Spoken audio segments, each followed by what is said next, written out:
Edi Rama nuk ka pasur kurajo që të mbronte listën e tij të deputetëve, e cila nga propaganda po quhet risi, por që për opinionin nuk është fare e tillë. Rama e ka përmbysur të gjithë Partinë Socialiste për të sjellë në drejtim përkatësisht në kuvendin e Shqipërisë njerëz që nuk kanë lidhje me partinë por me të personalisht. Thuaj se shumica e listave të mbyllura të PS-s në Qarqe nuk kanë lidhje me socialistët, disa kanë lidhje me PD-n dhe kanë qenë pjesë e listave të saj si në Kukës apo në Vlorë, kurse pjesa më e madhe janë personazh që Edi Rama i ka promovuar në podcastin e tij, ka përzgjedhur e në fund i ka kandiduar pa i thënë askujt. Edi Rama ka vrarë politikisht dy lobe në Shqipëri, atë të Partisë Socialiste të Tiranës dhe të degëve në rrethe. Në Partinë Socialiste të Tiranës, Rama ka vendosur veten ministrat e tij, plus Elisa Spiropalin dhe Lindita Nikollën, si një shenjë politike për të shtypur me zjarre me hekur PS-n, që në të gjithë qarkun ishte ngritur ndër vite në drejtimin e Erion Veliajt. Rama sot e ka trajtuar Erion Veliajin si Mehmet Shehun Enver Hoxha, pas fejesës së Skënderit me Silva Turdiun, e ka shpallur armik dhe e ka mbushur kryeqytetin me ministra, duke e kryesuar vetë listën si për të treguar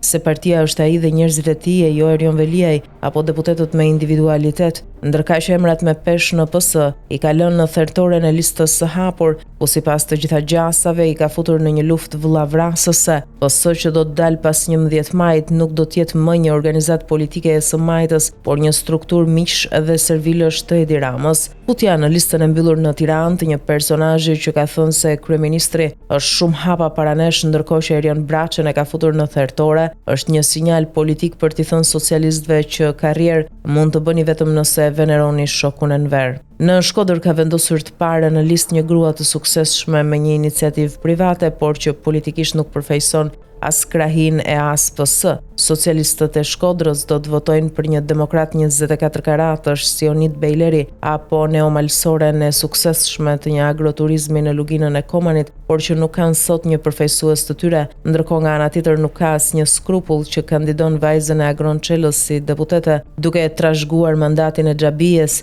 si një shenjë të bejlerëve të rinj socialo-demokrat që i kanë nxirr jetën qytetit për mbi 30 vjet, por kjo kujtesë e fshirë socialiste në listën e Edi Ramës shihet në të gjitha qarqet, ku maksimumi që mund të ketë një përfaqësues të PS-s, ai është ose një biznesmen si një oligark laboratorësh analizash në qarkun Vlorë, apo një pronar marketesh që ka përfituar nga fondet publike sërish në Vlorë, ndërsa Rama Hoqi pa ju dridhur qerpiku, të gjithë emrat e njohur të socialistëve në Tiranë, Durrës, Elbasan, Vlorë, Dibër e të tjerë, nuk preku lobin e qifes në Elbasan, ku i mbajti dhëndrin dhe djalin, nuk preku linjën e Belinda Ballukut në Vlorë e Fier, duke e kthyer në Gramoz Ruçin e ri socialist. Lista e Fierit ka mbi 3 emra të lidhur ngushtë me Belindën, ndërkohë që Piro i Portit është në Vlorë, është dukshëm një listë pastrimi të cilën Edi Rama e ka hartuar për të larguar të gjithë ata njerëz që mund të mendojnë se duan të zënë postin e tij apo të krijojnë një lob politik kompetitiv. Ka lënë apo ka vënë më mirë të thuhet vetëm ata njerëz që i shpallin veneracionet, gjithë ata që e kanë mbrojtur politikisht janë në listë të mbyllur, ata që kanë folur për një politik të Partisë Socialiste nuk janë më në listë. Viktima më e madhe është Lavdrim Krashi në Dibër,